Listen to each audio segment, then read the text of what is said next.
things have definitely sort of stabilized since that period. And I think a lot of the negativity which sort of surrounded the Doklam crisis has kind of slowly dissipated. The shift in U.S. foreign policy in the region under the Trump administration has led Beijing and New Delhi to re-examine their engagement with Washington as well as each other.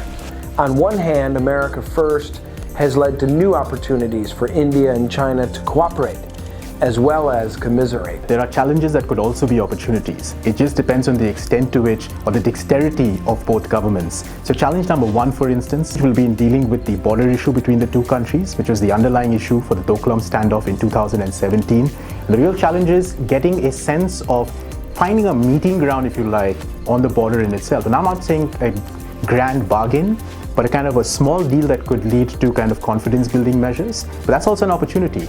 It is these deals, it is these dialogues that lead to discussions, that lead to understanding, which we desperately need in the Sino-Indian relationship.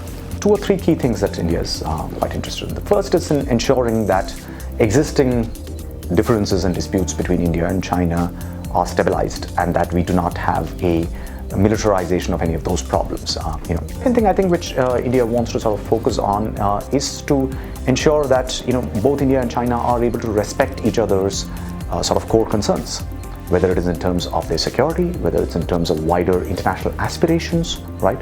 So India believes that it has acted in ways that enable China's wider ambitions, for instance, by fully participating in the AIIB or the New Development Bank, the BRICS Bank. And it hopes that China will reciprocate by accepting that India has its own set of international ambitions and has something positive to contribute, and that China would see it quite in that spirit rather than seeing it as a competitive thing. Significant issue that India should be paying attention to is the fact that China now has stronger economic ties with practically every neighbor of India than India has. And that is a sort of a historic reversal of India's position. And you have this extraordinary situation where actually China does more trade with many of your neighbors than you do. And I think that's the kind of challenge that India should feel up to.